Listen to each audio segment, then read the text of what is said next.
Deep in the ancient pines of Blackwater Forest, Park Ranger Mike Callahan discovered something that shouldn't exist. While tracking poachers through the dense undergrowth, he stumbled upon a wooden wagon, partially hidden by moss and ferns. The weathered vehicle looked old, yet somehow preserved, as if time itself had protected it. Inside, he found pristine belongings, clothes neatly folded, food supplies untouched, and a leather-bound diary dated 1894.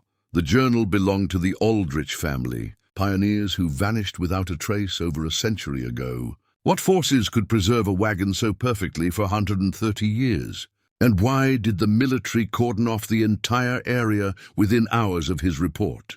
Before we jump back in, tell us where you're tuning in from. And if this story touches you, make sure you're subscribed, because tomorrow I've saved something extra special for you.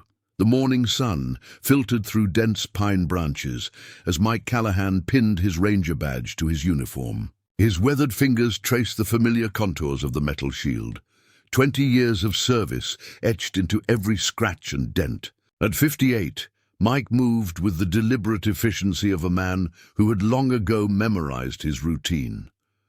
The ranger station's wooden walls creaked as he settled behind his desk, reviewing reports of increased poaching activity in the eastern sector.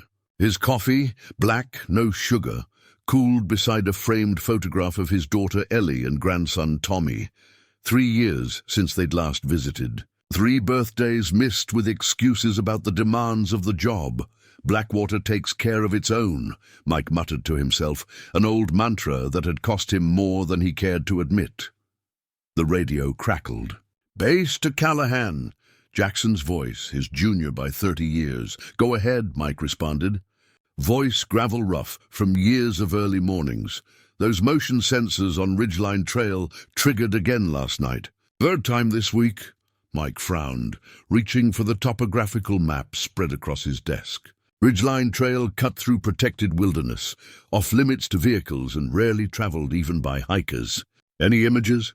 "Nothing clear. Whatever's moving through there knows how to avoid the cameras. Professional poachers, then." Mike had been tracking their patterns for months. Sophisticated operations targeting black bears for the Asian market.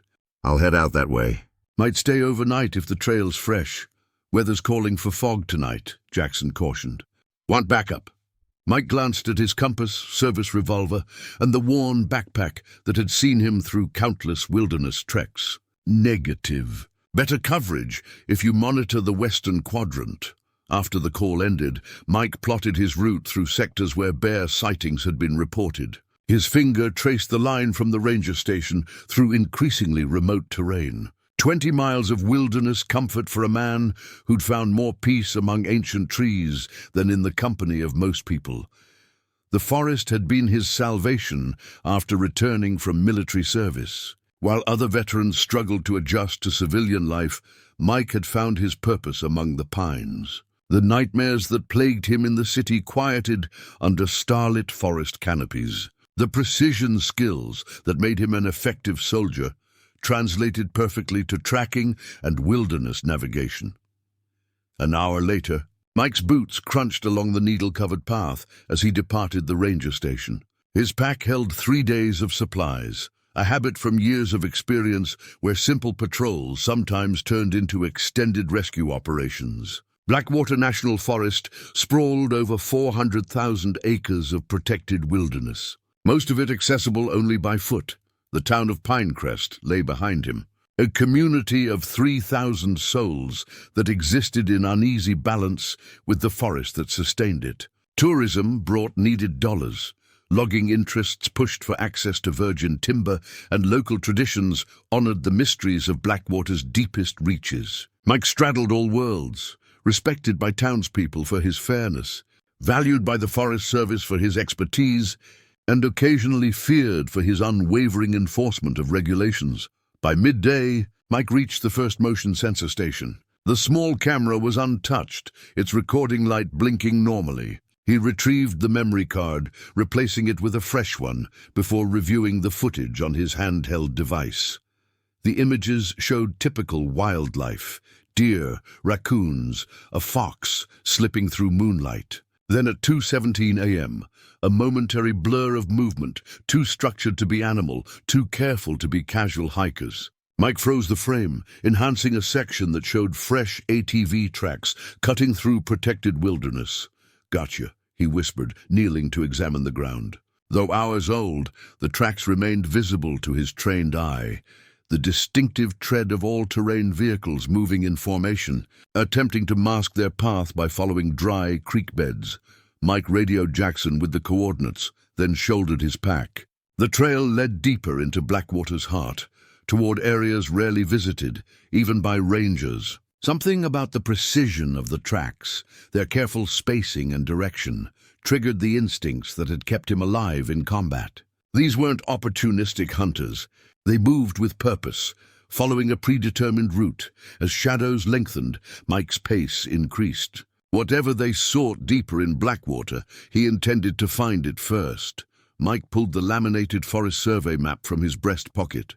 Unlike his topographical map, this special Ranger edition documented historical anomalies throughout Blackwater's expanse, areas where compasses failed, where hikers reported time discrepancies, where indigenous peoples had once marked ceremonial boundaries. The morning fog clung stubbornly to the forest floor as Mike traced his finger along the route he'd followed.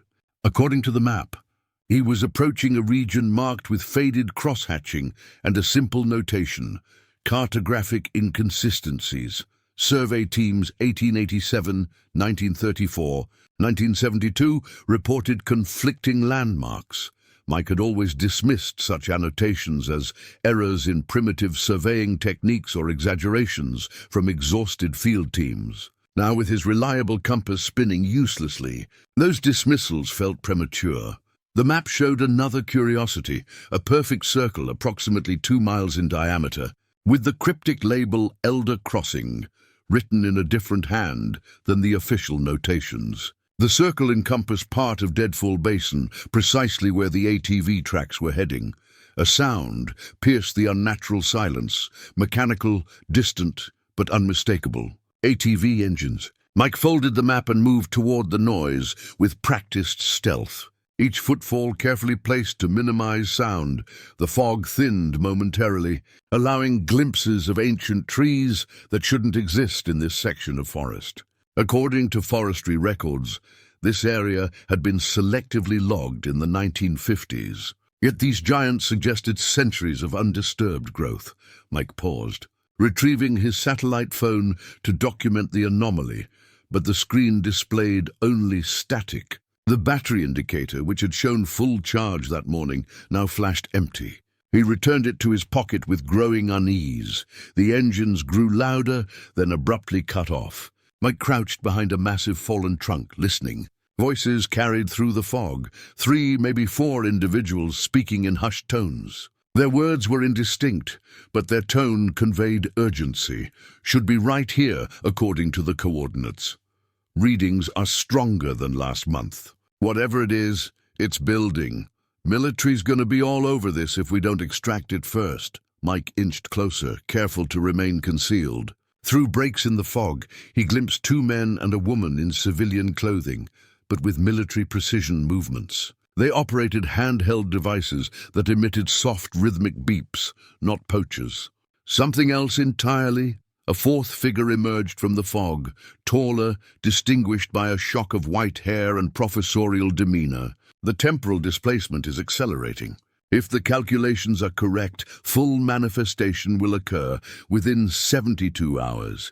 Temporal displacement? Mike's mind raced to process the unfamiliar terminology.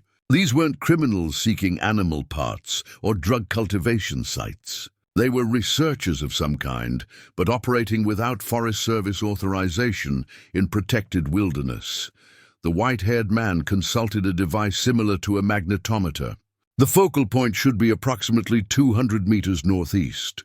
Mike glanced at his map again. 200 meters northeast would place them directly in the center of the Elder Crossing circle. As the group gathered equipment and prepared to move, Mike weighed his options. Confronting them meant revealing his position and potentially escalating a situation. he didn't fully understand. Following discreetly would provide more information, but constituted a dereliction of his official duties. The decision was made for him when his radio suddenly crackled to life, broadcasting Jackson's voice at full volume. Base to Callahan. Do you copy? Four heads turned simultaneously in Mike's direction. We've got company, the woman said, reaching beneath her jacket. Mike stood, hands visible, badge prominently displayed. Blackwater Forest Service. This is a protected wilderness area. Identify yourselves. The group exchanged glances, a silent communication passing between them. The white-haired man stepped forward, smiling pleasantly. Dr. Alan Reed, University Research Consortium. My apologies, Ranger. We should have applied for proper permits. He extended a hand that Mike didn't take. We're conducting electromagnetic surveys for geological mapping. The explanation might have satisfied another ranger, but Mike had seen their equipment, heard their conversation. You mentioned temporal displacement, Doctor. That's not geological terminology. Reed's smile faltered momentarily. A colloquial reference to magnetic anomalies affecting our timestamp data. Before Mike could respond, a distant sound rolled through the forest, not thunder, but a deep resonance that seemed to vibrate through the ground itself. Everyone, including the researchers, froze. It's happening earlier than predicted, the woman whispered, checking her instruments with renewed urgency. The fog swirled suddenly, forming unnatural patterns that spiraled upward. Through the clearing mist, Mike glimpsed something impossible, a wooden structure taking shape where nothing had stood moments before. The fog parted like a theater curtain, revealing what had been hidden moments before. Mike stared in disbelief at the wooden wagon, now sitting in a small clearing. Its wheel spokes were draped with moss, its wooden frame partially reclaimed by creeping vines. Yet it possessed an impossible quality of preservation, as if simultaneously ancient and new. My God, another manifestation, Dr. Reed whispered, his academic detachment crumbling into childlike wonder. And it's stabilized this time. Mike approached cautiously, circling the wagon at a distance. The clearing itself seemed wrong, a perfect circle of undisturbed ground in a forest where underbrush grew in chaotic abundance. No tracks led to or from the vehicle. It simply existed, as if it had always been there or had materialized from thin air. What am I looking at, Doctor? Mike demanded, unable to reconcile the scene with any rational explanation. Reed's companions had already established a perimeter, setting up tripod-mounted devices aimed at the wagon. The woman operated a tablet, her fingers flying across the screen. Temporal signature identical to the Henderson site. Object origin approximately 1890s. Margin of error 5 years. You've seen this before, Mike stated, not a question. Reed nodded slowly. 3 times in the last decade. Never this complete. He gestured toward the wagon. Usually just fragments, a wheel, a lantern, once a trunk filled with clothing. But this is an entire Conestoga wagon, virtually intact. Mike's ranger training battled with the impossible scene before him. These things just appear, out of nowhere. Not nowhere, Ranger Callahan. Out of when? Reed stepped closer to the wagon, retrieving a metal rod from his pack. He extended it carefully toward the wooden frame, stopping just short of contact. We believe certain locations serve as junction points between different periods. Under specific conditions, astronomical alignments, electromagnetic fluctuations, objects can transfer between these periods. Time travel, Mike said flatly. Reed winced at the term. We prefer temporal displacement, but essentially, yes. The younger male researcher called out, Dr. Readings are spiking again. Secondary manifestation possible. Everyone back, Reed ordered sharply. Retreating several paces, nothing appeared. But the wagon itself seemed to shimmer momentarily, becoming more solid, more present. A wooden canvas cover that had been partially collapsed now stood fully extended, as if the passage of time had briefly reversed. Mike's decades of wilderness experience had taught him to accept the evidence of his senses, however improbable. How long will it remain? Unknown, Reed admitted. Previous manifestations lasted between 3 and 14 days before disappearing. Disappearing? Back to their original time? Reed's expression turned grave. We don't know. Our working theory is that these objects exist simultaneously in multiple temporal planes, becoming visible in our time during periods of dimensional thinning. The female researcher approached, offering Mike a tablet displaying historical photographs. We've traced this particular wagon style to the Oregon Trail migrations, late 19th century, likely belonging to a homesteading family. Mike studied the images, his practical mind struggling with implications. If this is real, there should be records. Newspaper accounts of vanishing wagons, missing pioneers. There are, she confirmed. Most dismissed as frontier tall tales, or attributed to Indian attacks, weather disasters, or simple abandonment. The historical record is spotty, but we've documented dozens of cases where entire wagon trains or individual families simply vanished in transit. Mike circled the wagon again, noting details that defied explanation. The wood showed weathering consistent with decades of exposure, yet the iron fixtures retained a dull shine. Most tellingly, the ground beneath showed no signs of the wagon being dragged or driven to this location. Have you looked inside? Mike asked. The researchers exchanged uncomfortable glances. We've learned to proceed with extreme caution, Reed explained. Physical interaction with temporally displaced objects can have unpredictable consequences. Something about their hesitation struck Mike as odd. You're not just university researchers, are you? Before Reed could respond, the woman's instruments began emitting a high-pitched tone. Energy spike. The field is stabilizing further. The wagon's canvas cover rippled slightly, as if caught in a breeze despite the still air. A faint glow emanated from within. Mike's hand moved instinctively to his service weapon, though he couldn't articulate what threat he anticipated. I'm going to look inside, he decided, overriding Reed's protests with a raised hand. This is still Blackwater Forest under my jurisdiction. Whatever's happening here, I need to document it properly. As he approached the wagon, the glow intensified. Through a gap in the canvas, Mike glimpsed the impossible, neatly arranged supplies, folded clothing, and a small leather-bound book resting atop a wooden trunk. Everything preserved as if the owners had just stepped away, despite the wagon's weathered exterior suggesting decades of abandonment. Mike's calloused fingers trembled slightly as he lifted the leather-bound book from atop the wooden trunk. Its cover, worn but intact, bore the simple inscription, Aldrich Family, Journey West, 1894. The binding creaked as he carefully opened it, revealing handwriting in faded brown ink, meticulous and slanting. April 17, 1894, Mike read aloud. Departed Springfield this morning with fair skies and high spirits. Emma insists we document our journey for Elijah's children someday. The boy himself, not yet 7, already shows his mother's curiosity about the world.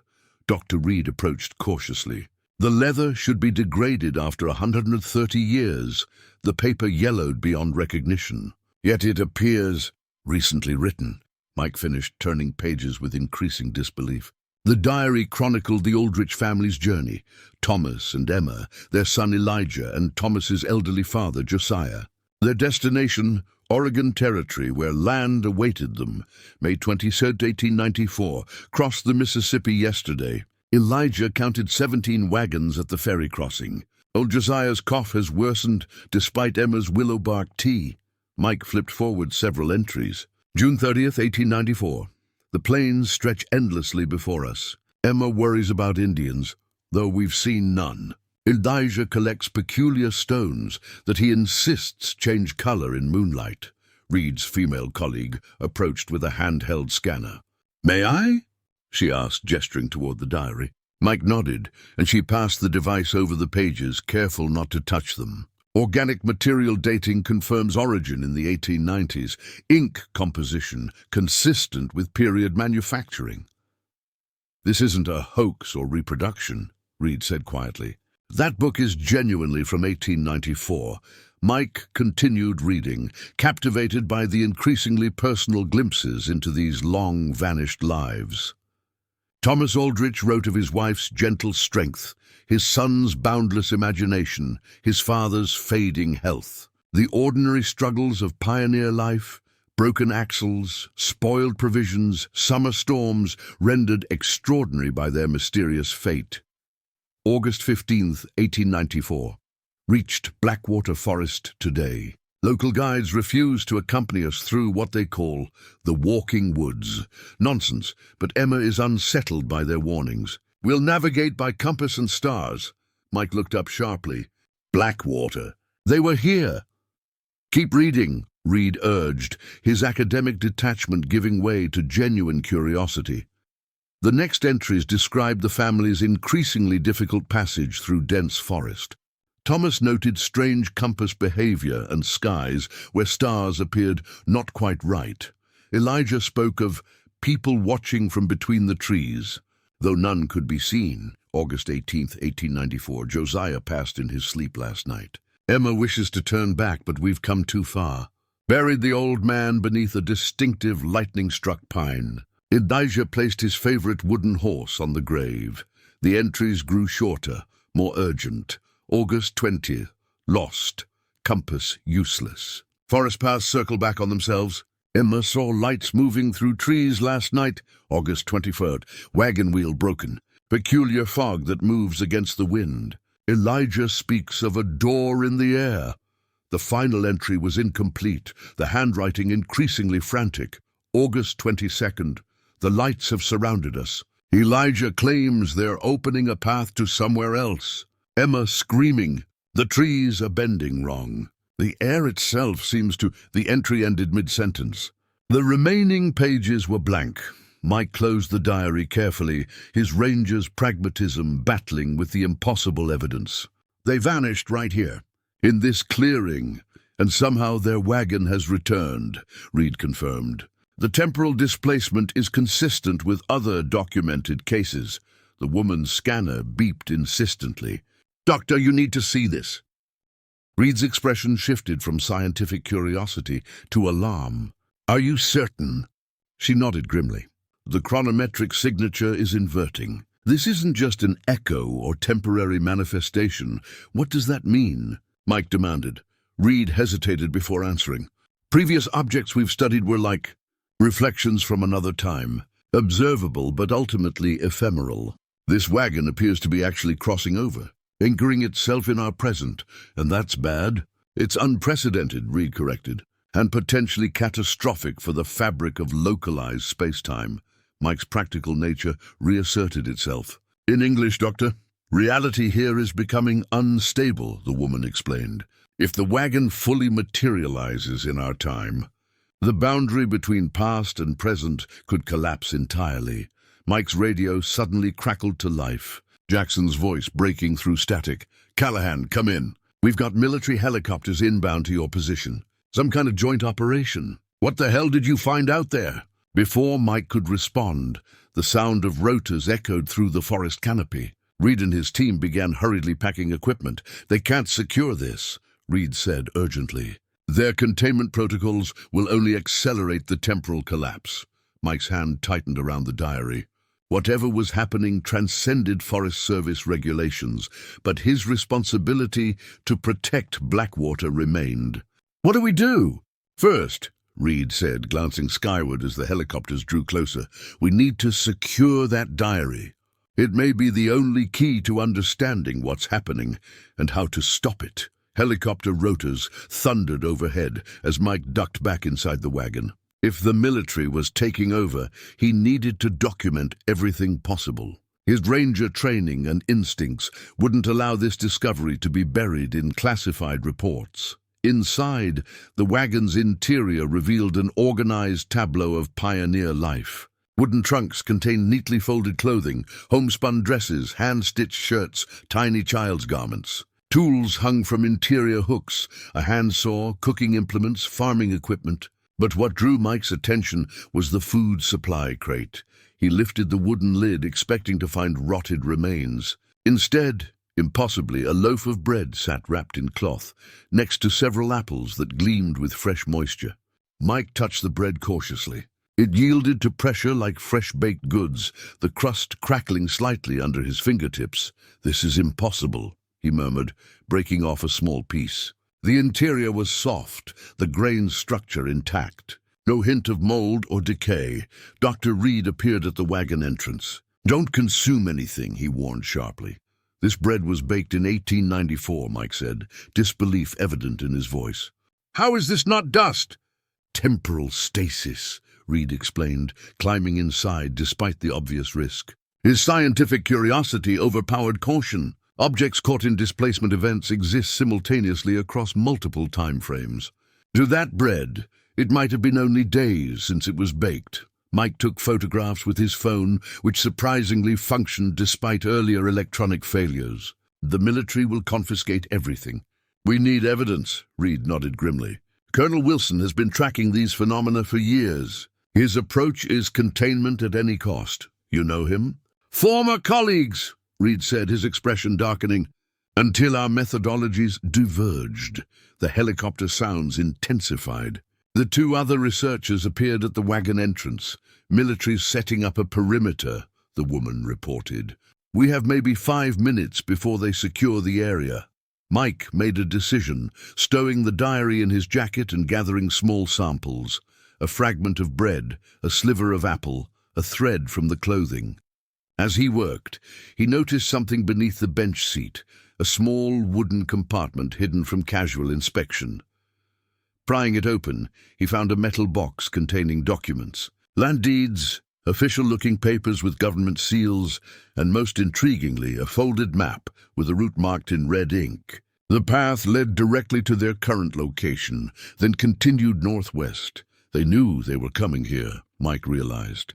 This wasn't random. Blackwater was their destination. Reed examined the map with growing excitement. The coordinates match other displacement sites we've documented. The Aldrich family didn't just stumble upon this phenomenon, they were following it. The woman's instruments began beeping frantically. "Energy spike! Everyone out now!" They scrambled from the wagon as a pulse of bluish light emanated from within. When it subsided, the bread Mike had broken was whole again, the small piece he'd removed simply gone. The wagon was resetting itself. Military vehicles could now be heard approaching on the forest access road. A road Mike knew hadn't been there hours before. Someone had quickly constructed an approach route. "They're getting better at rapid response," Reed noted grimly. "We have to go. You want me to abandon my post?" Mike asked, though he already knew he would. Something about the Aldrich family's fate compelled him beyond professional obligation. "Your jurisdiction won't matter once Wilson establishes a military exclusion zone," Reed said. "If you stay, you'll be debriefed, sworn to secrecy and removed. If you want answers about what's happening here, come with us." The decision crystallized when Mike noticed something in the photograph section of the diary, a faded image of a boy around 7 years old, holding a wooden toy horse. Elijah Aldrich's solemn eyes seemed to stare directly at Mike across the 130-year divide. "I know another way out," Mike said, pocketing the photograph. "A maintenance trail the satellites don't show. We can be in Pinecrest before they secure all exit routes." As they retreated through the underbrush, Mike glanced back at the wagon. For a moment, he thought he saw a small figure peering from behind the canvas cover, a boy in outdated clothing, watching them leave. When he looked again, nothing was there. 3 military helicopters now circled the clearing, and uniformed figures were rappelling down on lines. At their center stood a silver-haired man in a colonel's uniform, surveying the site with clinical detachment. "Wilson," Reed whispered. "We need to move quickly."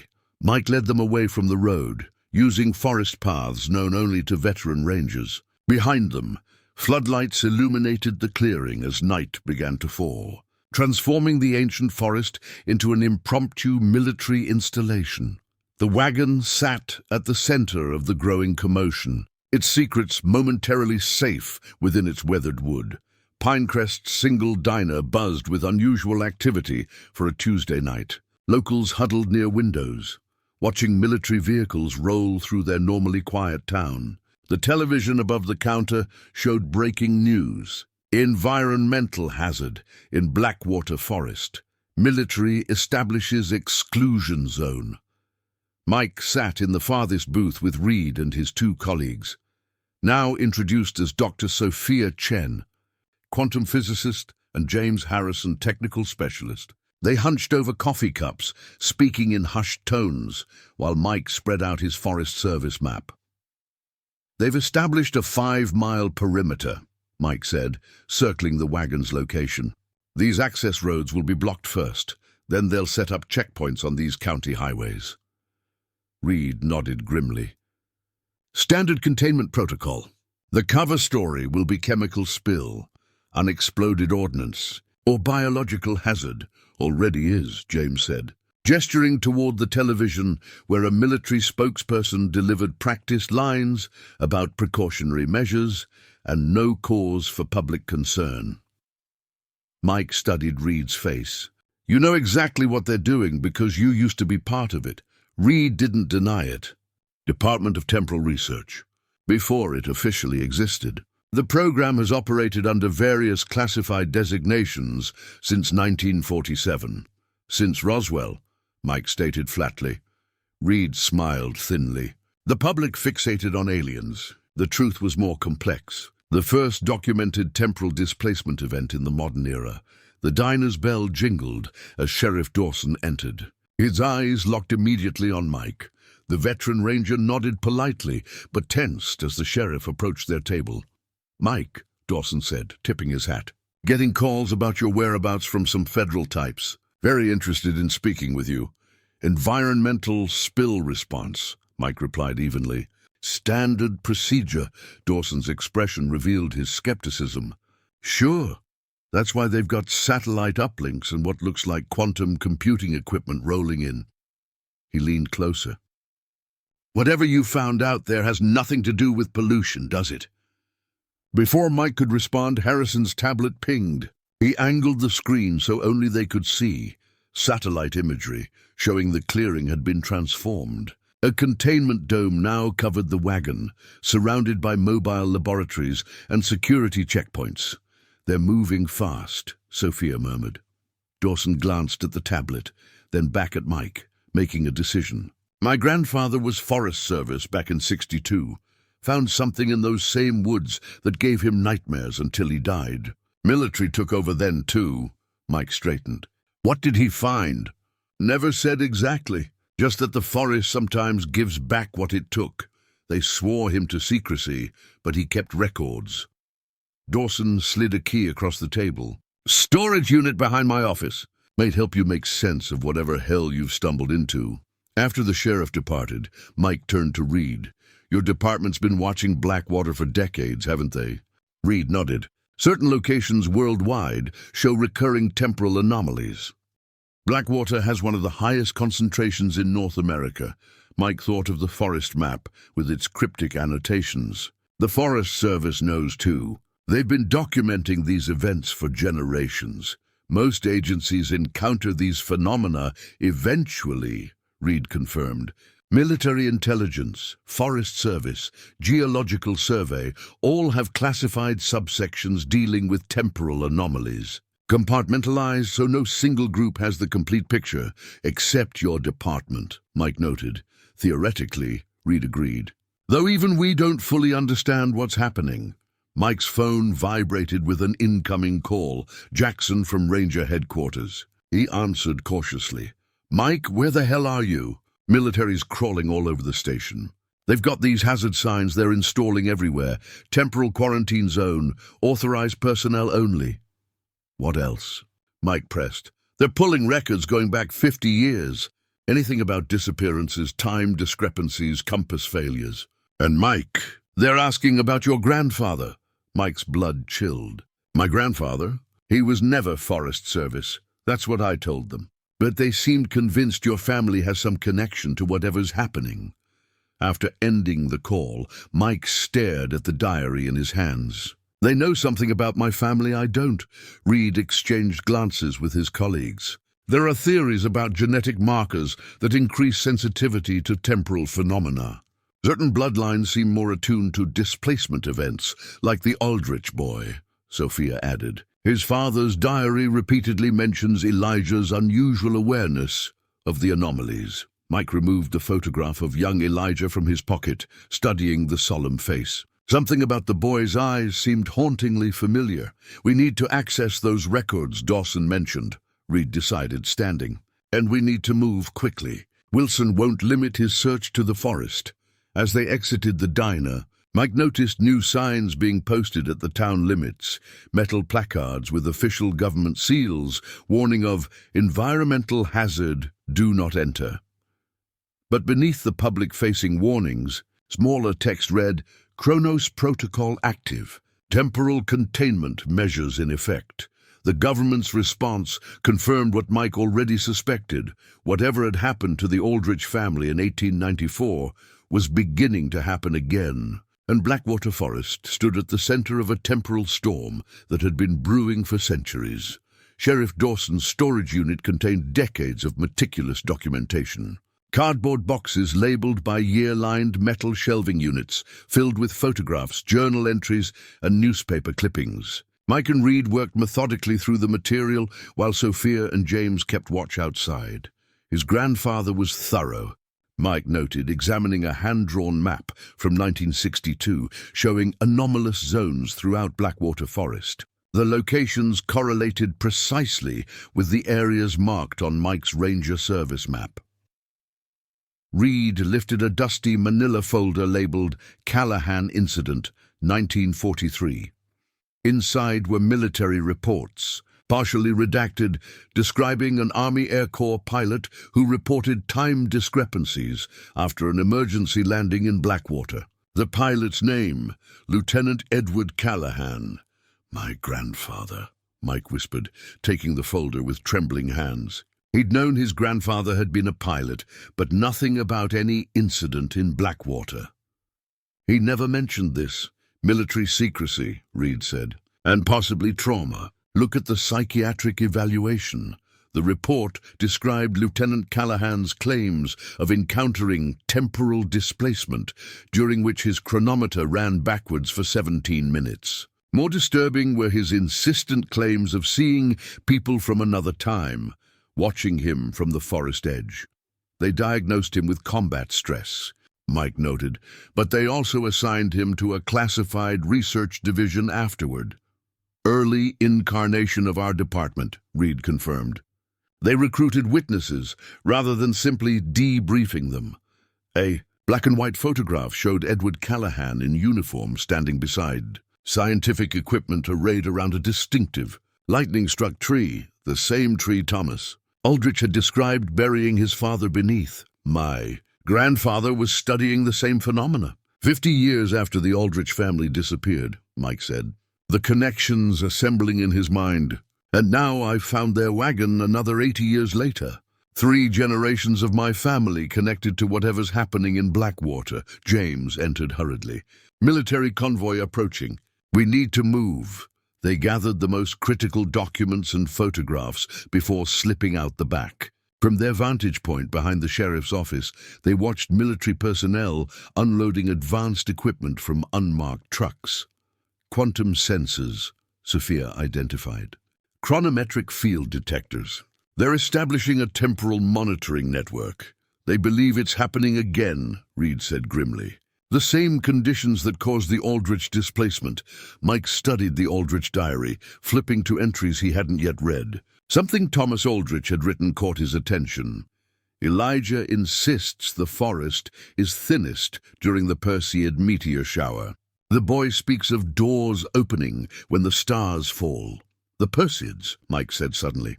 They peak tomorrow night, Reed's expression tightened. That's consistent with our research. Astronomical events often correlate with increased temporal activity. They retreated to an abandoned hunting cabin Mike knew on the forest's edge. As night fell, they spread their collected materials across a rough wooden table, working by lantern light to assemble the historical puzzle.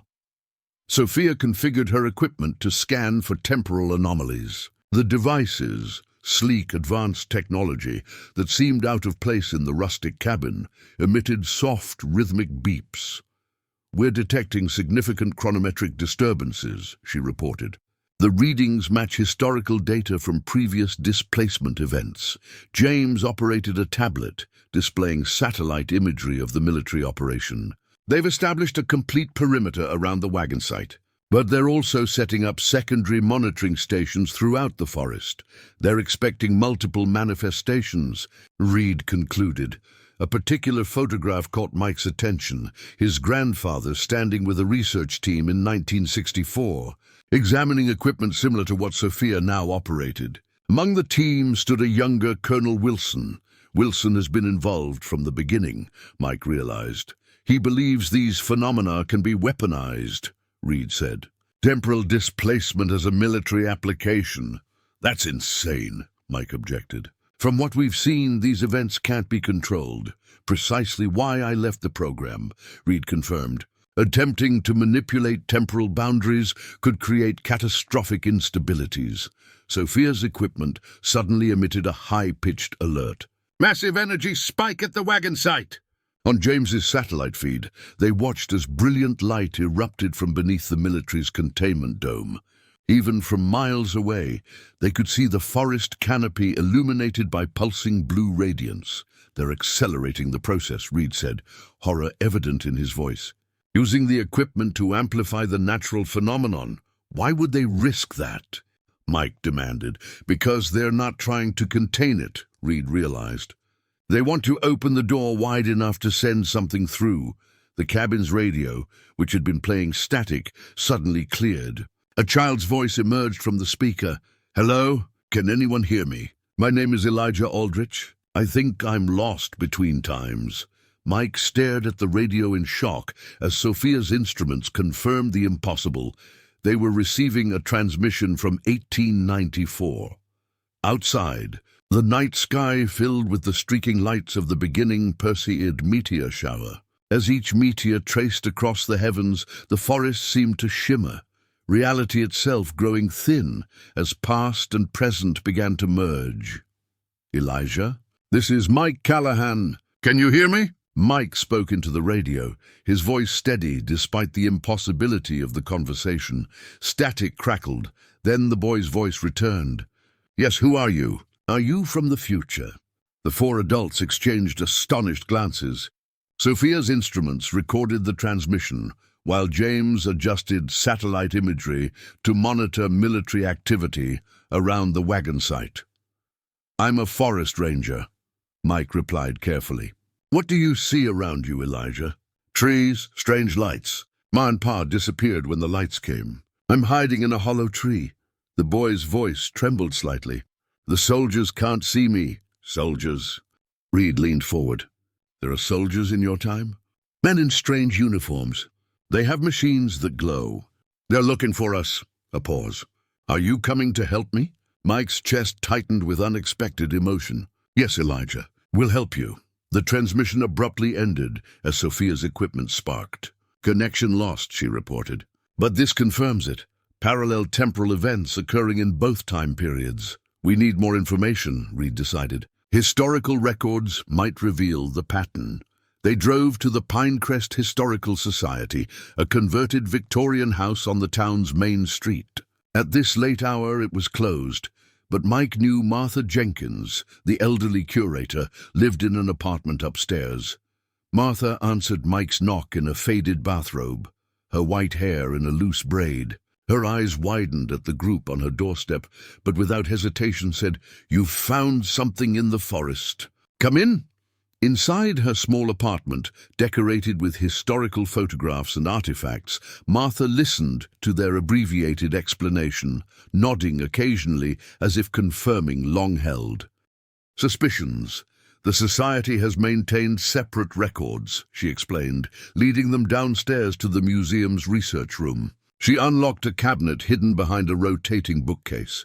Every disappearance, every temporal anomaly reported in Blackwater since settlement. The documents within, journals, letters, newspaper clippings, chronicled centuries of inexplicable events. An 1847 trapper's journal described companions who stepped behind trees and never emerged. An 1872 survey team reported days of missing time. A 1925 school group vanished during a meteor shower, only to have 3 children reappear weeks later with no memory of where they'd been. The pattern repeats approximately every 30 years, Martha explained, spreading a timeline across the table. Always during significant meteor activity. The Perseids most commonly. The meteor showers are catalysts, Reed theorized. Astronomical events that weaken the temporal boundary. Mike studied a newspaper from 1943, the same year as his grandfather's incident, reporting strange lights in Blackwater during a meteor shower. The military had cordoned off the area then too, citing aviation fuel spill. They've been managing these events for decades, he realized. Containment and cover-up, Martha nodded grimly. Your grandfather wasn't the first Callahan involved. Mike, she handed him a fragile letter dated 1894. This was written by Thomas Aldrich before his journey west. The letter, addressed to town authorities, mentioned consulting with Dr. Samuel Callahan regarding the forest phenomena and expressed hope that the celestial alignment will reveal pathways as Dr. Callahan's research suggests. Samuel Callahan, Mike whispered, my great-great-grandfather. He was a physician in Springfield and an amateur astronomer who documented strange occurrences during meteor showers, Martha confirmed. The Aldrich family sought him out specifically before their journey. The pieces aligned in Mike's mind. The Aldrich family didn't randomly disappear. They were deliberately trying to access the temporal phenomenon. With your ancestors' guidance, Reed added. Your family connection goes back to the beginning. Martha retrieved one final document, a daguerreotype photograph showing Samuel Callahan with Thomas Aldrich. Between them stood young Elijah, holding the wooden toy horse Mike had glimpsed in the wagon. The boy is the key, Martha said softly. The historical records consistently mention children as being more sensitive to the temporal boundaries. They see what adults cannot. Sophia's equipment suddenly activated, detecting energy fluctuations. It's happening again. Multiple focal points forming throughout the forest. On James's satellite feed, they watched military units scrambling to respond to new light phenomena appearing miles from the contained wagon site. Wilson can't control it, Reed said. Trying to amplify the primary site has destabilized the entire temporal boundary. Mike's phone rang, his daughter Ellie's number. He answered with trepidation. Dad? Her voice trembled. Tommy woke up screaming about a boy lost in the woods. He says the boy needs our help. A pause. He drew this picture. She sent an image that appeared on Mike's screen, a crude child's drawing of a wooden wagon surrounded by lights, with a small figure hiding in a hollow tree. In the corner, written in unsteady letters, Elijah, we're coming to you, Mike said, his decision immediate. Keep Tommy safe. As they left the Historical Society, the night sky blazed with unprecedented meteor activity. Each streak of light seemed to momentarily transform the familiar town, buildings flickering between present-day and frontier-era structures, modern cars briefly appearing as horse-drawn carriages. The boundary between times is collapsing, Reed warned. And we have children connected across 130 years who may be the only ones who can help us repair it.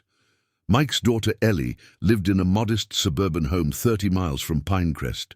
By the time they arrived, the meteor shower had intensified, streaks of light crisscrossing the sky in unprecedented numbers. Temporal distortions rippled visibly across the landscape, modern highway briefly appearing as dirt road, gas stations flickering to blacksmith shops before resolving back to present day. Ellie opened the door before they could knock, her expression a mixture of fear and relief. At 42, she had Mike's determined eyes and cautious demeanor. Dad, what's happening? The news is reporting atmospheric phenomena, but Tommy says it's the times mixing together. Where is he? Mike asked, embracing his daughter briefly. Living room. He hasn't slept. Keeps drawing pictures and saying someone named Elijah needs help. Tommy sat cross-legged on the floor, surrounded by dozens of drawings, all depicting variations of the wagon, the forest, or a small boy hiding inside a hollow tree. At 8 years old, Tommy resembled photos of Mike's grandfather with the same serious expression and analytical gaze. He looked up as they entered. "Grandpa, I found him in my dreams." "He's scared." Mike knelt beside his grandson. "Tommy, this is very important. What exactly did Elijah tell you?" "He said the soldiers in his time are looking for something they call the artifact. They think his family brought it into the forest." Tommy selected a specific drawing and handed it to Mike. "He showed me this, the crayon." Illustration depicted a wooden toy horse, identical to the one Mike had seen in the photograph with Elijah and in the diaries. Description of what had been placed on Josiah Aldrich's grave. "The wooden horse," Mike murmured. Reed examined the drawing.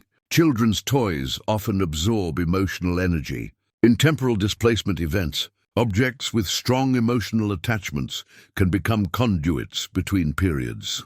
Elijah says it doesn't belong in his time," Tommy continued with the straightforward certainty of childhood. "His dad made it, but the wood came from a tree that hasn't fallen yet." Sophia's instruments registered energy fluctuations throughout the house. "He's actively communicating with Elijah now. The temporal connection is strongest through him." Mike retrieved the Aldrich diary, opening to the entry about Josiah's burial. Thomas Aldrich wrote that they buried Josiah beneath a lightning-struck pine, and Elijah placed his wooden horse on the grave. "I know where that tree is," Tommy said suddenly. "I can see it when Elijah shows me the forest." Reed and Mike exchanged glances. "If we could recover the toy," Reed suggested, "it might help stabilize the temporal boundary. Return something to its proper time." "It's also what Wilson is looking for," Ellie interjected. "These soldiers Elijah mentioned, they're searching for the same object in 1894 that the military is trying to access now." "Simultaneous operations across time," James confirmed, checking satellite imagery. "Wilson's team is expanding their search perimeter around the Wagon site." Mike showed Tommy the photograph of his great-great-grandfather with Thomas and Elijah Aldrich. "Tommy, do you recognize anyone here?" The boy studied it, then pointed directly at Samuel Callahan. "He's the doctor who told them where to find the door between times." Elijah's dad didn't believe him, but Elijah did. "What door, Tommy?" Mike asked gently. "The door that opens during the falling stars." Tommy began a new drawing, depicting a massive, gnarled tree, unlike any current species in Blackwater. "The oldest tree in the forest. It was already ancient when the first people came. Elijah says it grows in both times at once." Through the living room window, the meteor shower intensified further. Each streak of light now caused visible distortions, reality itself seeming to ripple and flux. Family photographs on Ellie's walls flickered, the images within changing subtly with each fluctuation. "The temporal instability is accelerating," Sophia reported, checking her instruments. "Multiple convergence points forming throughout the region." "We need to move quickly," Reed urged. "Find the wooden horse before Wilson's team does." Ellie gathered Tommy's drawings. "I'm coming too." "My son is involved now." Mike didn't argue. The Callahan family connection to these events spanned 5 generations, from Samuel to Edward to Mike to Ellie to Tommy. Whatever was happening, they were all part of it.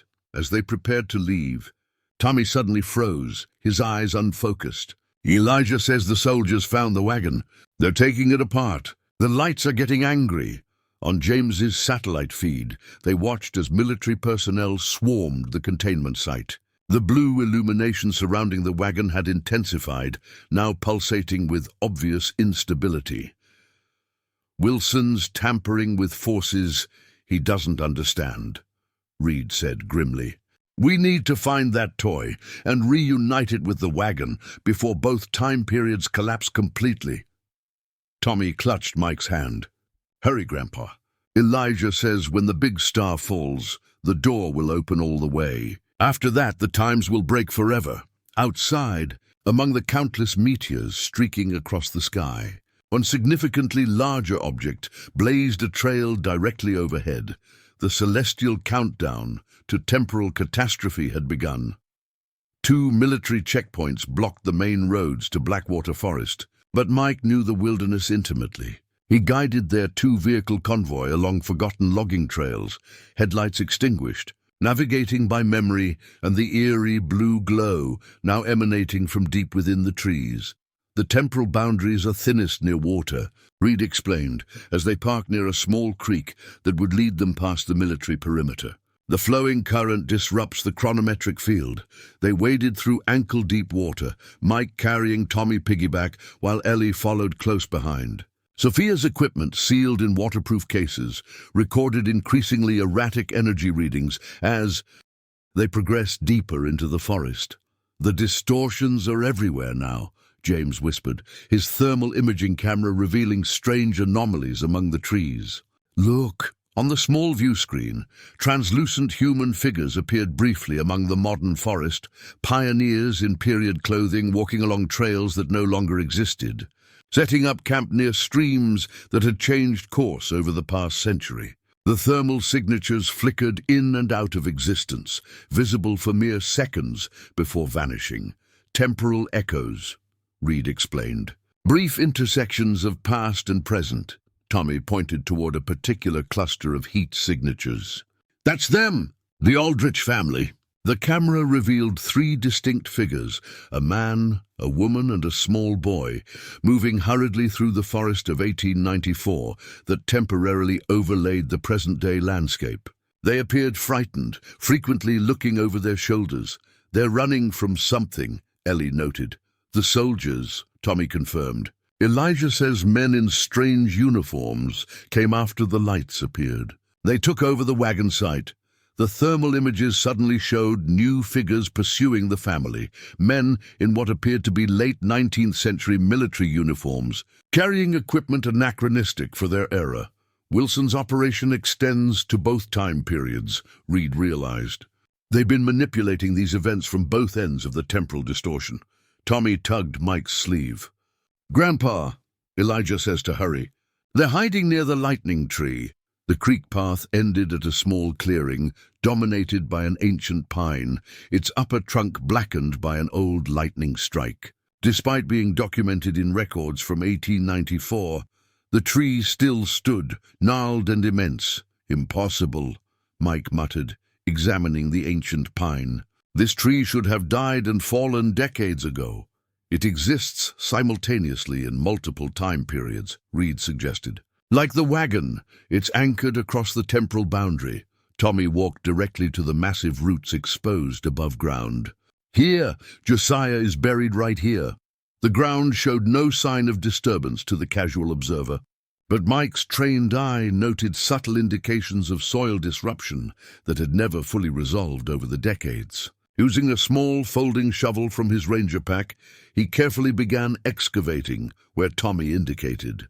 Sophia's instruments registered increasing energy fluctuations, temporal convergence intensifying, multiple time periods beginning to overlay.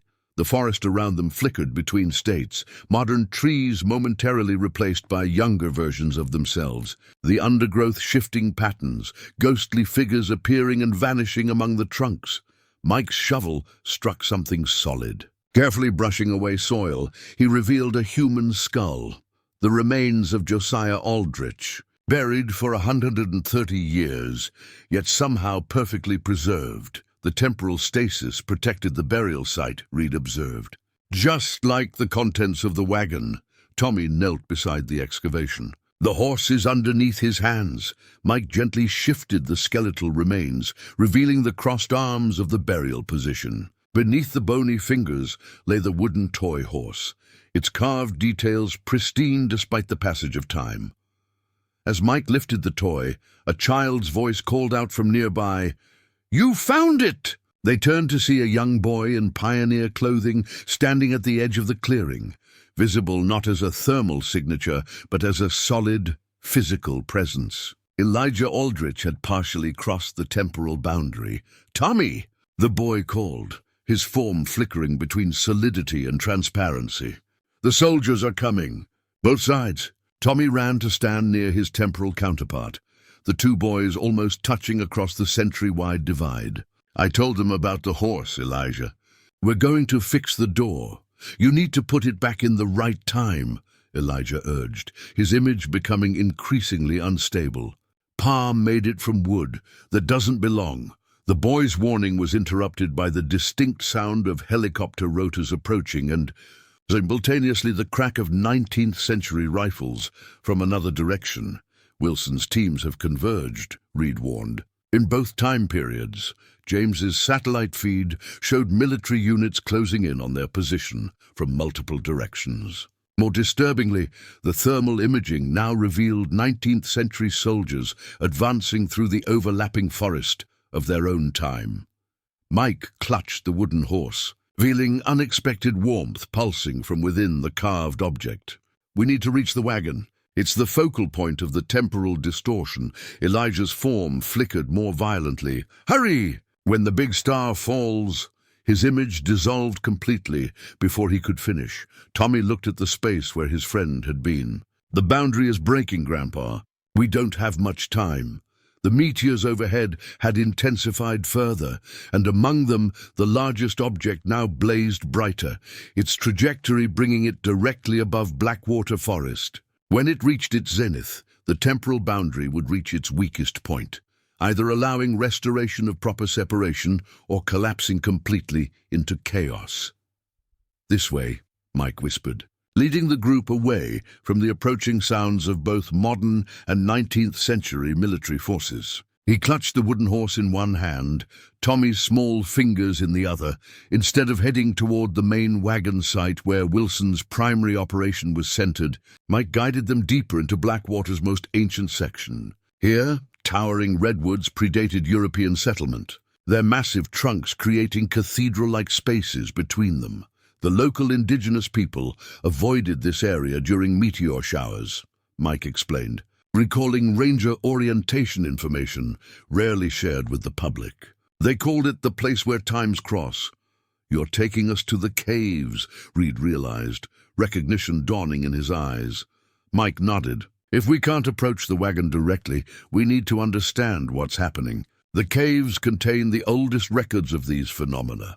The narrow cave entrance was concealed behind a natural formation of rocks, accessible only to those who knew of its existence. The Forest Service had documented the site, but kept it restricted to protect both the artifacts and the public from the strange electromagnetic anomalies that periodically affected the area. As they entered, Sophia's instruments registered stronger temporal fluctuations. "The boundary is thinnest here," she confirmed. James set up portable lights, illuminating walls covered with ochre and charcoal drawings created centuries or even millennia earlier. The artwork depicted human figures standing beneath streaks of light falling from the sky, a massive tree that seemed to connect earth and heavens, and a circular doorway between different worlds. "The indigenous peoples knew," Reed murmured, examining the images reverently. "They documented the temporal phenomena long before modern science recognized it." One section showed small human figures placing objects into a central circle, with lines of force connecting the objects to both the sky and the great tree. "A ritual," Reed suggested, using significant items to seal the boundary during celestial events. Tommy approached a specific painting showing a child standing between two worlds, one hand in each. "That's what Elijah and I need to do," he said with certainty. "We need to stand at the door together." Ellie protectively placed her hands on Tommy's shoulders. "That's too dangerous. We don't know what could happen." "Actually," Reed interjected, studying nearby symbols, "your son might be right." He traced ancient characters alongside the image. Joseph Whitecloud translated some of these glyphs before the military removed him from the research team. They describe twin spirits who can mend the tear between worlds. Mike studied the wooden horse in his hand, feeling its unnatural warmth pulsing stronger. "This toy is connected to both times."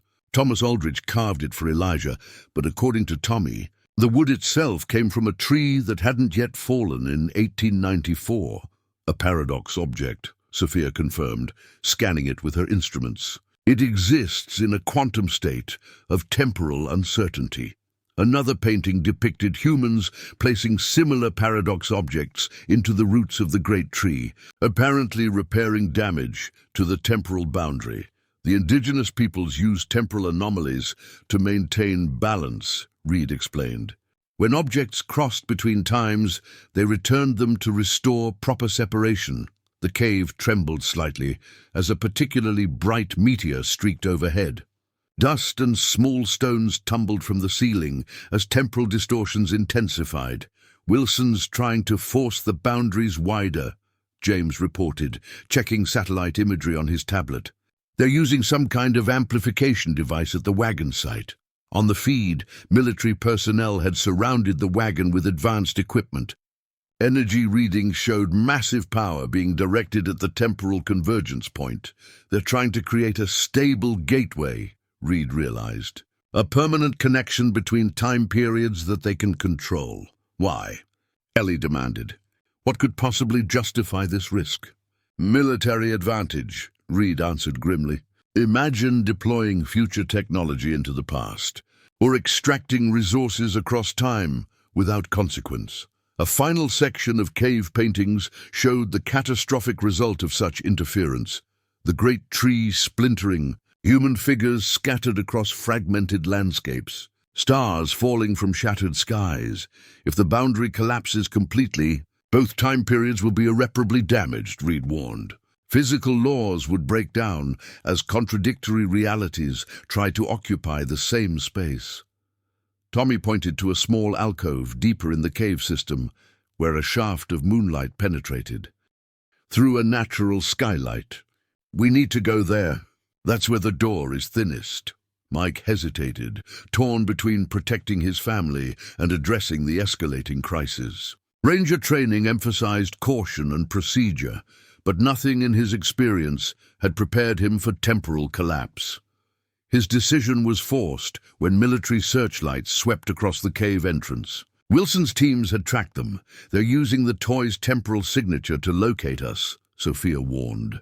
Checking her instruments, through the cave's narrow entrance, they glimpsed soldiers in modern, tactical gear advancing from one direction while figures in 19th century military uniforms approached from another angle.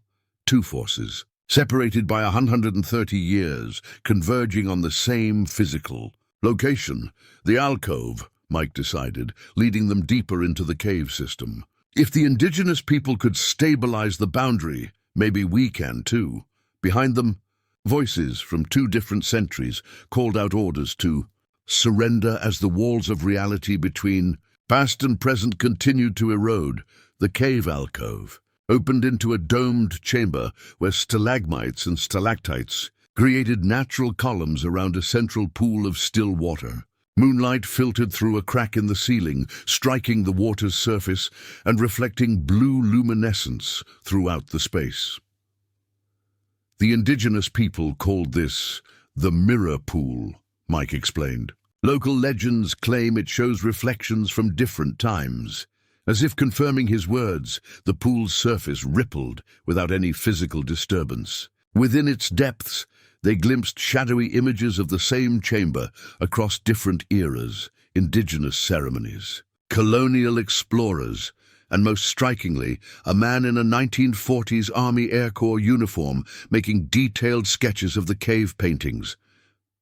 "Grandfather," Mike whispered, recognizing Lieutenant Edward Callahan.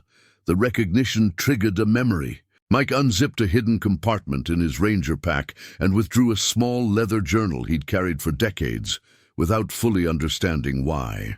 His grandfather had pressed it into his hands on his deathbed with instructions to keep it close in the forest. "I think it's time we learn the truth," Mike said, opening the journal for the first time. The faded pages contained Edward Callahan's meticulous documentation of temporal phenomena in Blackwater Forest. Detailed sketches of the cave paintings matched the walls around them, accompanied by notes correlating astronomical events with temporal disturbances. One entry stood out: June 17, 1943. "The Aldrich Wagon has partially manifested again during the Lyrid meteor shower. Military Science Division has established a research perimeter." They fail to understand that attempts to manipulate the boundary only destabilize it further.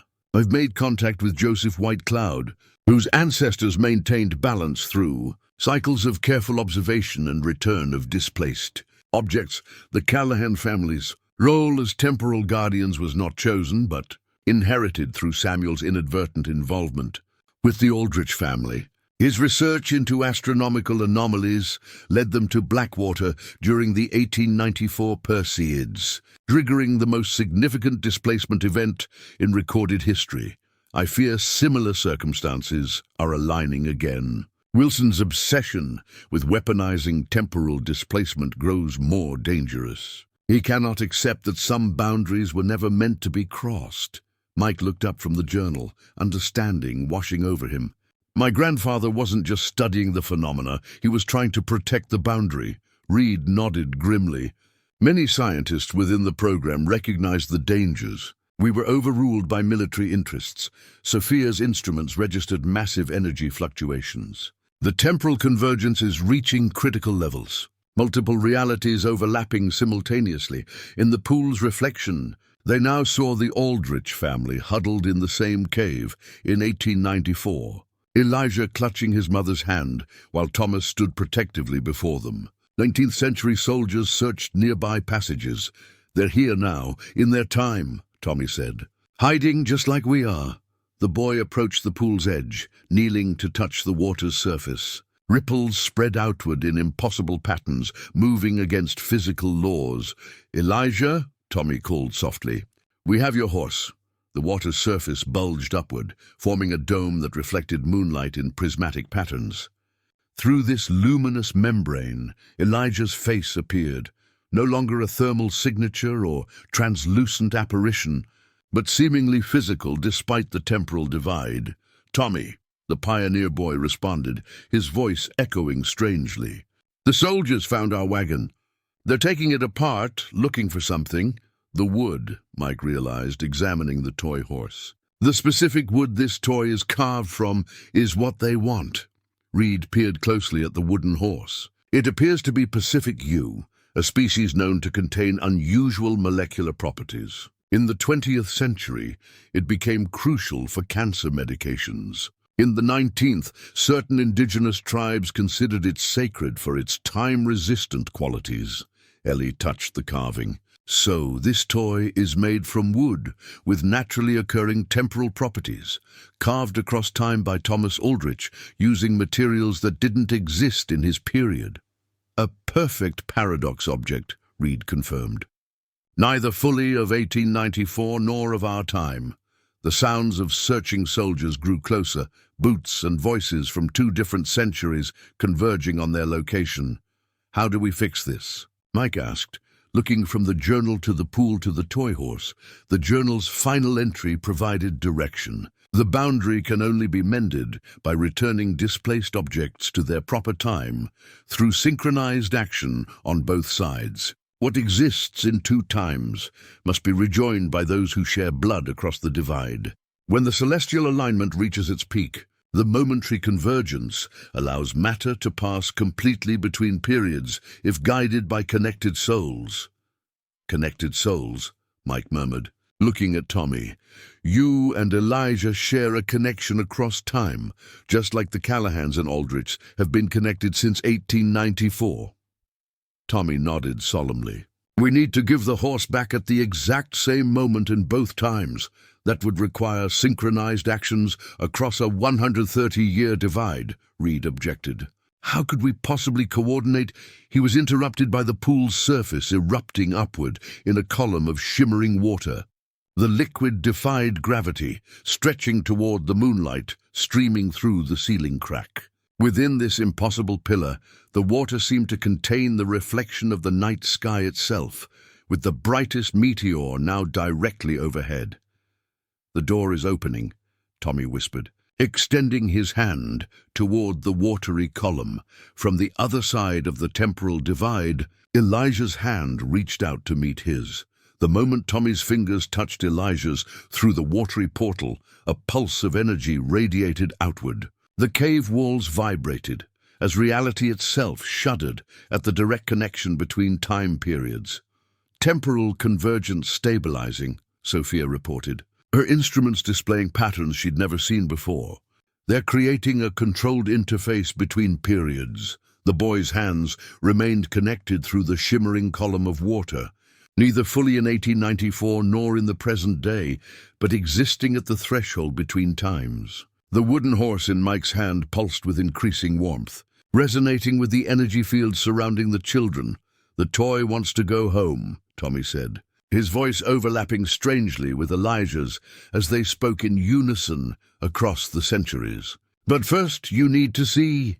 The pool's surface expanded, the watery portal growing larger. Within its depths, images formed, not reflections, but windows into other moments in time. Mike glimpsed his grandfather in his Air Corps uniform, standing at the edge of the same pool decades earlier. Lieutenant Edward Callahan removed a compass from his pocket, identical to the one Mike had carried throughout his Ranger career. "That's my compass," Mike whispered in disbelief. "It's the same object existing across multiple time periods," Reed explained. "Like the wooden horse, it's a paradox item that never follows a linear path through time." The vision shifted to show Samuel Callahan in 1894, passing the same compass to Thomas Aldrich before their fateful journey. "Use this to find the convergence point during the meteor shower," Samuel instructed. "But remember, what crosses over must eventually return." Mike withdrew his compass from his pocket, the instrument spinning wildly in the presence of the temporal distortion. He'd always believed it had been passed down through generations of his family, never questioning why it never seemed to age or wear despite decades of use. "It's been guiding me my entire life," Mike realized, "drawing me back to Blackwater, to this moment." The watery portal rippled again, revealing Colonel Wilson in 1943, discovering the compass among Edward Callahan's possessions. His younger face showed the same cold determination as his present-day counterpart. "These objects are the key," the young Wilson declared. "Atoms that exist simultaneously across timeframes can be used to stabilize a permanent passage." The vision shifted forward to present day, where the modern Wilson directed his team at the Wagon site. They had dismantled portions of the Wagon, specifically examining the wood used in its construction. "The Aldrich Wagon contains multiple paradox objects," Reed explained, watching the scene unfold in the portal. "Wilson believes he can use them to create a permanent doorway between times, a fixed corridor for moving military, technology and personnel across the temporal boundary. But that would destroy both time periods," Ellie objected. "He doesn't care," Reed responded grimly. "He only sees the tactical advantage." The sounds of searching soldiers grew louder in the cave passages. Both modern forces and their 19th century counterparts converged on their location, drawn by the massive energy signature of the temporal portal. "We're out of time," James warned, monitoring their approach on his equipment. Through the portal, they could see Emma and Thomas Aldrich protectively flanking their son as he maintained his connection with Tommy across time. "What do we do?" Ellie asked, fear for her son evident in her voice. Mike looked from the compass to the wooden horse to the connected boys. His grandfather's journal had mentioned synchronized action on both sides and connected souls. "Tommy," Mike said, approaching the portal, "you and Elijah need to take the horse together at the exact same moment and place it back in its proper time." "But where is its proper time?" Ellie asked. "If it was carved in 1894, but from wood that didn't exist then." Reed's scientific mind grasped the solution first. "It doesn't belong in either time period. It needs to exist outside of linear time entirely." Mike's compass suddenly ceased its erratic spinning and pointed directly at the massive tree depicted in the indigenous cave paintings.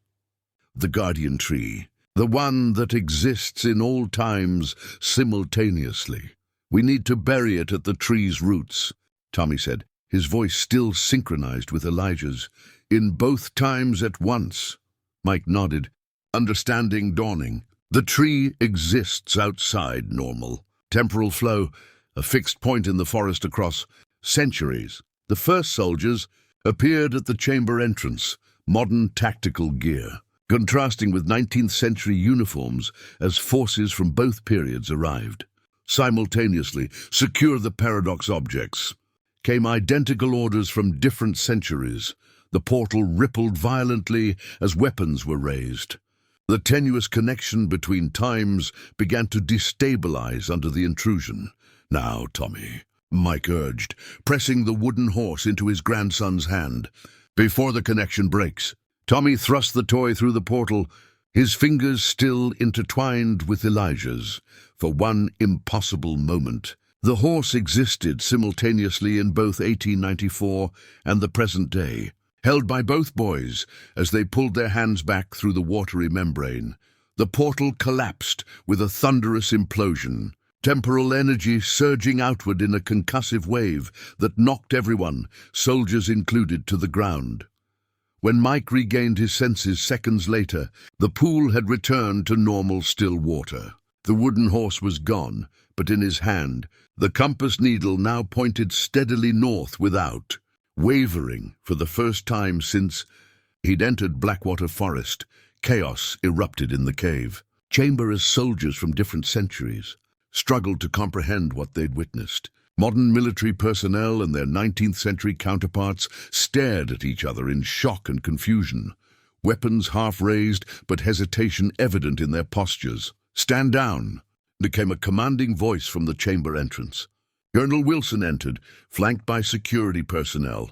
His silver hair gleamed in the moonlight, filtering through the ceiling crack. His posture rigid with military precision, despite his 70 years. Simultaneously, through another passage, a younger officer in a 19th century uniform appeared, his features unmistakably resembling Wilson's, though separated by over a century.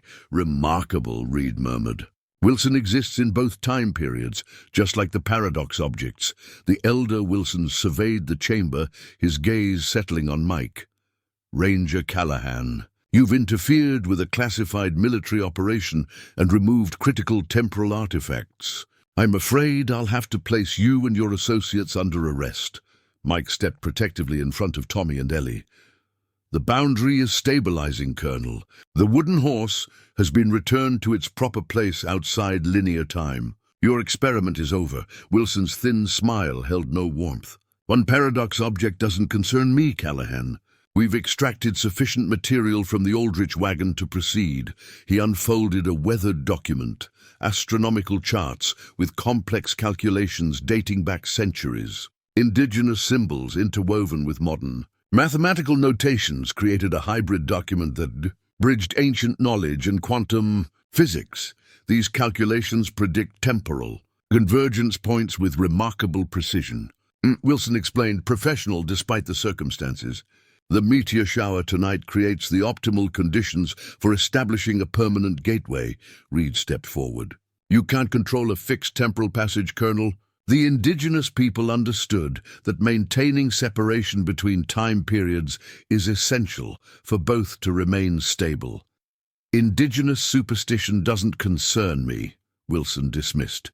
"My teams in both centuries have prepared for this opportunity for decades." The younger Wilson nodded in agreement across the temporal divide that still faintly shimmered between them. Though no physical connection remained, Sophia's instruments registered new disturbances, multiple temporal breaches forming throughout the forest. The boundary is still unstable. On James's satellite feed, dozens of light anomalies pulsed across Blackwater. The military containment dome around the wagon site glowed with dangerous intensity. "What have you done?" Mike demanded. "Simply accelerated the natural process," Wilson replied. "The Aldrich wagon was only one convergence point. We've identified and amplified several others to create a temporal network." Reed's expression reflected horrified understanding. "But you're trying to create multiple stable passages between periods. Imagine the strategic advantage," Wilson continued, his facade of scientific detachment slipping to reveal genuine zealotry. "Deploying advanced weapons into historical conflicts extracting resources across time without environmental consequence in our present, while destroying the fabric of reality in both periods, Reed countered. Colonel, I helped develop these theories. What you're attempting violates fundamental temporal physics, Wilson gestured toward his younger self across the fading temporal divide. We've already succeeded. Communication and coordination across 130 years. The permanent passages are simply the next step. A violent tremor shook the cave, dislodging stones from the ceiling. Outside, the meteor shower had intensified to unprecedented levels, the largest object now directly overhead. The convergence is reaching critical threshold, Sophia warned, checking her instruments. All temporal boundaries destabilizing simultaneously. Tommy tugged at Mike's sleeve, his expression urgent. Grandpa, the horse wasn't enough. Elijah says we need to return all the paradox objects to the guardian tree. Mike's hand instinctively went to his compass, understanding dawning. Wilson, whatever materials you've extracted from the wagon, they don't belong in either time period. They need to be returned, Wilson's expression hardened. I'm not abandoning decades of research because of a child's superstition. Another, stronger tremor rocked the cave. Fissures appeared in the walls as reality itself protested the strain of overlapping time periods. We're out of time, Reed urged. The temporal collapse is beginning. On James's tablet, satellite imagery showed distortions spreading from Blackwater Forest outward, roads flickering between modern highways and dirt trails, buildings briefly appearing as their 19th century counterparts. Even if you're right, Wilson conceded reluctantly, the paradox materials are at the research facility. We can't reach them in time. Mike's ranger training took over, his mind calculating distances and routes. The guardian tree. It's half a mile from here, directly aligned with the meteor's trajectory. The tree exists in all time periods, Tommy added, certainty in his voice. If we can get there when the big meteor passes directly overhead, we might still stop this. Wilson's younger self shouted something from across the fading divide, urgency evident despite the words becoming unintelligible as the connection weakened. He says, their wagon is breaking apart. Tommy translated, somehow still connected to both time periods. The wood is changing. Mike made a decision, years of protecting Blackwater Forest crystallizing into clear purpose. We need to reach that tree, with or without Wilson's cooperation. Another violent tremor emphasized his words as chunks of ceiling crashed down, separating the military personnel from Mike's group. Go, Reed urged. We'll find another way out and meet you there. Mike lifted Tommy onto his shoulders and grabbed Ellie's hand, heading toward a narrow passage that led upward. His compass needle now pointed, not north but directly toward the ancient guardian tree, the final hope for restoring temporal balance before reality itself unraveled.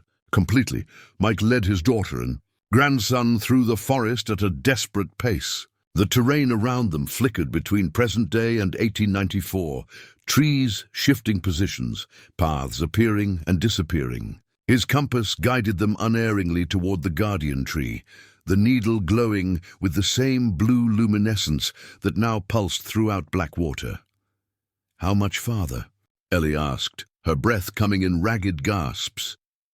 Quarter mile, Mike answered, his ranger's knowledge of the forest serving them even as the landscape transformed around them. Just beyond the ridge, Tommy, still perched on his grandfather's shoulders, suddenly pointed toward a nearby clearing. Look, Elijah and his parents. Through the temporal distortions, they glimpsed the Aldrich family running parallel to their path, Thomas carrying his son, while Emma followed closely. Though separated by 130 years, both families raced toward the same destination, guided by an identical instinct. They know to go to the tree too, Tommy explained. Elijah told them. Mike felt a surge of hope. If they could coordinate efforts across time periods, perhaps the boundary could still be repaired.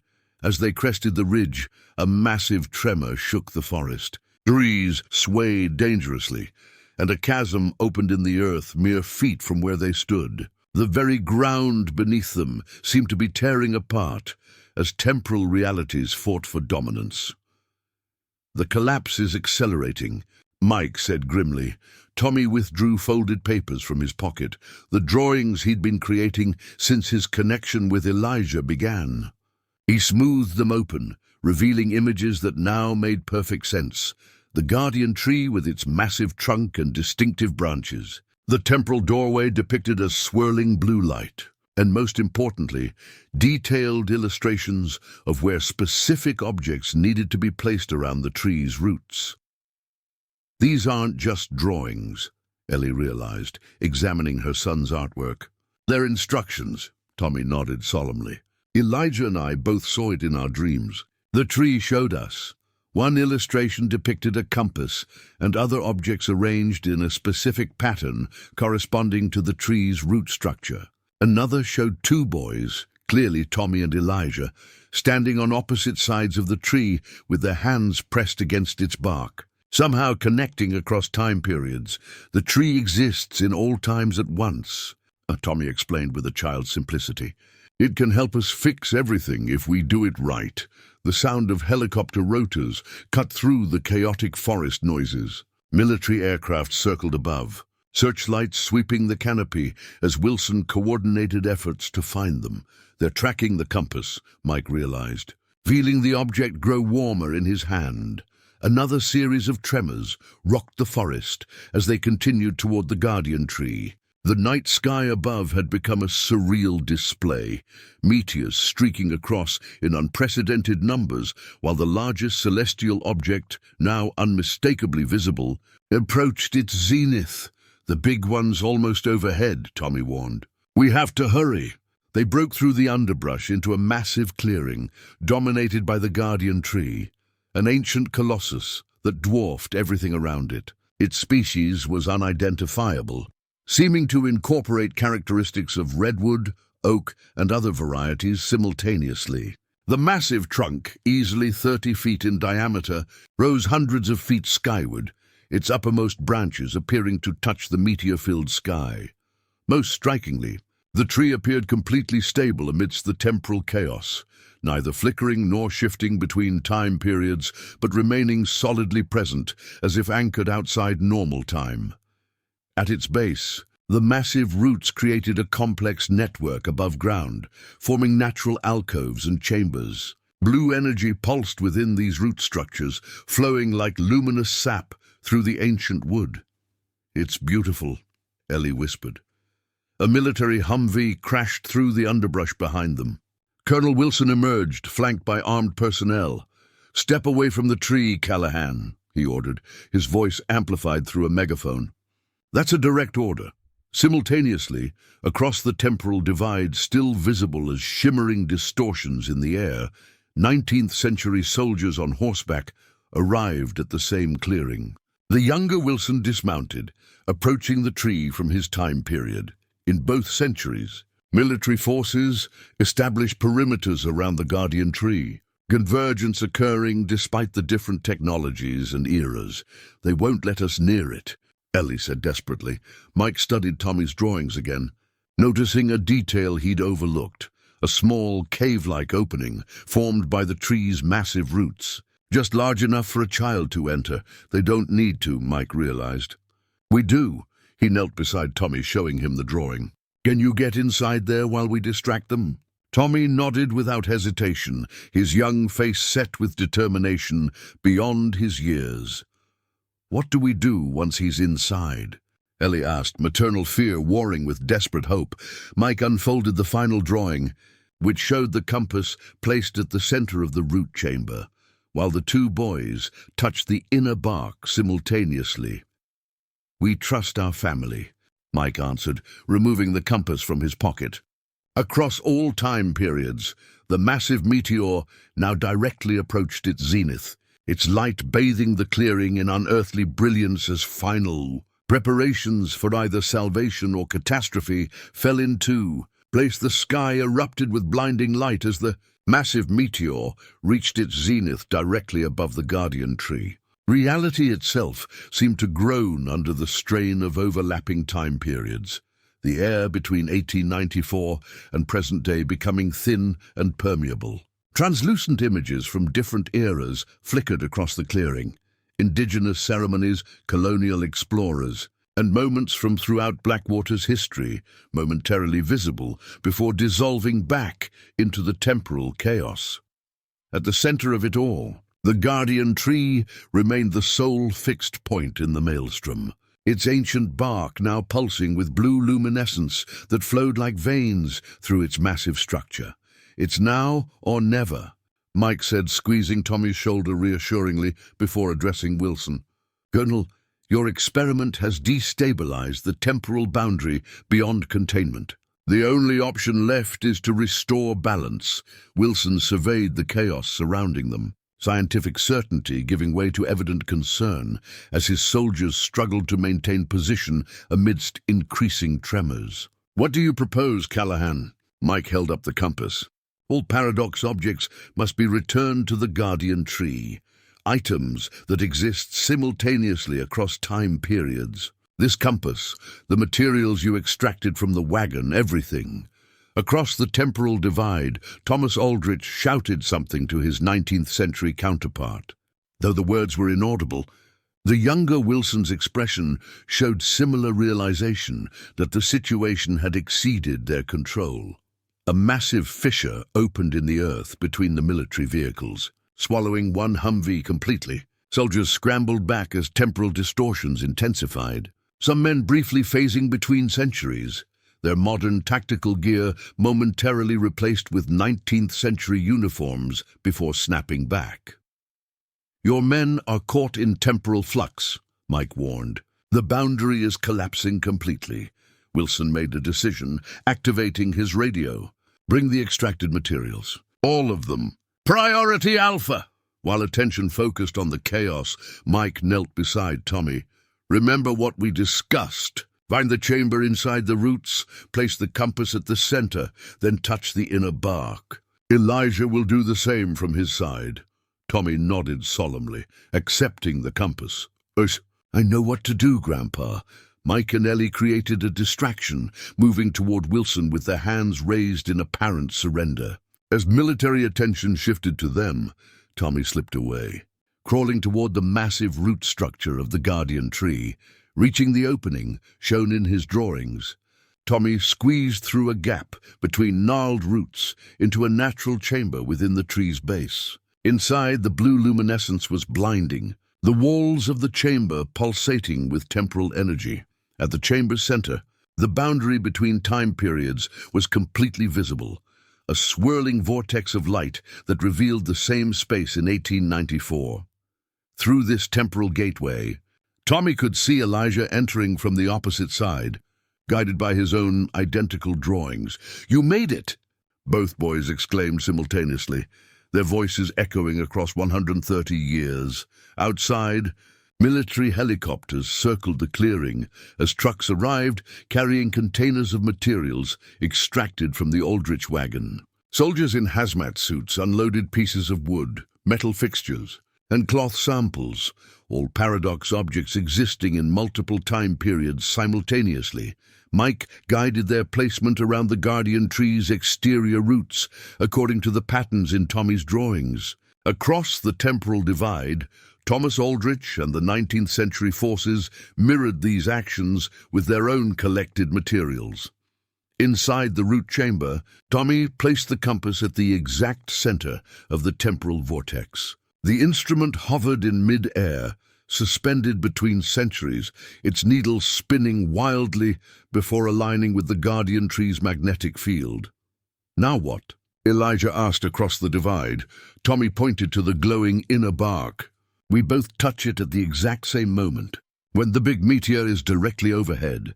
Outside, Reed and Sophia had arrived with their equipment. "Energy readings off the scale," Sophia reported. "Temporal convergence at maximum potential. We have one chance," Reed warned. "When that meteor reaches perfect alignment, the gateway will either stabilize or collapse completely." The blue luminescence throughout the guardian tree intensified, its rhythmic pulsing accelerating like a massive heartbeat. The meteor's light bathed the clearing in otherworldly radiance, casting multiple overlapping shadows as objects existed simultaneously across different time periods. Wilson watched with scientific fascination and growing humility. "We never understood the full scope of what we were tampering with, did we, Dr. Reed?" "Nature has safeguards we're only beginning to comprehend," Reed replied. "The indigenous people understood that maintaining temporal separation was crucial for both periods to exist properly." Inside the root chamber, Tommy and Elijah stood ready on opposite sides of the swirling vortex, their hands poised to touch the inner bark. Between them, the compass continued to hover, now glowing with the same blue luminescence as the tree itself. "On 3, Tommy called across time. 1, 2. The meteor reached perfect alignment directly above the guardian tree, its light concentrating through some unknown property of the ancient wood to create a pillar of radiance that connected earth and sky. 3! Both boys shouted, pressing their palms against the inner bark simultaneously. The temporal gateway between them expanded explosively, the vortex widening to encompass the entire chamber as past and present momentarily unified in perfect convergence. A blinding flash of blue-white light erupted from the guardian tree, expanding outward in concentric rings that passed through everything in the clearing. As each ring touched the soldiers, vehicles, and surrounding forest, the temporal distortions visibly reordered themselves, flickering images solidifying, overlapping realities separating into their proper periods. Mike and Ellie shielded their eyes against the intensity, feeling the energy waves pass through them like physical pressure. When they could see again, the clearing had transformed. Military personnel remained, but the ghostly images of their 19th century counterparts had vanished, the temporal boundaries apparently restored to proper separation. "Tommy!" Ellie called out, rushing toward the guardian tree's root structure. Inside the chamber, Tommy lay unconscious, but breathing steadily, the compass now resting normally beside him instead of hovering in mid-air. The swirling vortex had disappeared, the inner chamber once again solid wood rather than a gateway between centuries. As Mike carefully extracted his grandson from the root chamber, Sophia monitored her instruments. Temporal energy levels stabilizing. The boundary is reforming correctly. Reed examined the guardian tree, which continued to pulse with subdued blue light, though far less intensely than before. The paradox objects are being reabsorbed. The tree is acting as a natural filter, distributing the temporal energy back into its proper flow. Colonel Wilson approached, his military authority tempered by evident humility. "Your grandson may have saved more lives than we'll ever know, Callahan. My instruments confirm that the collapse was cascading beyond Blackwater. Another hour and temporal disruption would have reached populated areas." Mike cradled Tommy's head as the boy's eyes fluttered open. "Did it work?" Tommy asked weakly. "Yes," Mike assured him. "The boundaries are restoring themselves." Tommy managed a small smile. "Elijah says goodbye. He's back with his parents now." The unexpected connection across time had forged a friendship that transcended conventional understanding. Mike felt a strange mixture of grief and satisfaction, knowing that Elijah Aldrich was safely returned to his own time period, though now forever separated from Tommy by the very boundaries they had helped restore. Reed directed the military scientists, collecting the paradox materials that had been arranged around the tree's roots. "These objects need to remain here permanently. The tree will eventually integrate them into its structure, removing their temporal instability." Wilson nodded in agreement, issuing orders to secure rather than remove the materials. His decades-long quest to militarize temporal phenomena had been humbled by witnessing the near catastrophe of boundary collapse. As the immediate crisis subsided, Mike noticed something peculiar about his compass, which Tommy had returned to him. Though no longer glowing, the instrument behaved uniquely, its needle rotating slowly through all directions rather than pointing north. It's still connected across time, Reed explained, examining it. The temporal properties have been neutralized, but not eliminated. It's pointing to its counterpart in 1894. Mike envisioned Thomas Aldrich in the distant past, perhaps noticing the same phenomenon with his own compass. Though separated by an insurmountable boundary of time, the two men shared a moment of connection through the synchronized instruments. "Will this happen again?" Ellie asked, helping Tommy to his feet as his strength returned. Reed considered the question carefully. The celestial alignment was unprecedented, a convergence of astronomical factors that won't recur for centuries. But smaller temporal anomalies will likely continue in Blackwater. The forest has always been a thin point between times. "Which is why my family has been drawn here for generations," Mike realized. "Samuel, Edward, myself, and now Tommy Callahans have been temporal guardians without fully understanding our role." Wilson's radio crackled with reports from throughout the forest. The Aldrich wagon had disappeared completely from the research site, presumably returned to its proper time period. Various temporal anomalies were resolving themselves naturally as the boundaries re-established proper separation. "What happens now?" Mike asked as dawn began to lighten the eastern sky, the meteor shower finally subsiding. Wilson surveyed the guardian tree with newfound respect. "My recommendation will be to establish a permanent research outpost, observational only. No more attempts to manipulate the boundaries." He extended his hand to Mike. "With Forest Service partnership, of course." Mike accepted the handshake cautiously. "With indigenous consultation as well. Their ancestors understood these phenomena long before our science attempted to explain them." As they prepared to leave the clearing, Tommy lingered near the guardian tree, placing his small hand against its ancient bark. His eyes closed in concentration. "Can you still feel him?" Mike asked gently. Tommy nodded. "Not like before, but he's there. The tree remembers everyone who ever touched it, across all times." Mike placed his hand beside his grandson's, feeling a subtle vibration within the wood, not the dramatic pulsing of the temporal gateway, but a living connection to something that transcended ordinary understanding of past, present, and future. "The forest remembers," Mike said, reconciling his ranger's pragmatism with these extraordinary events. "And so will we."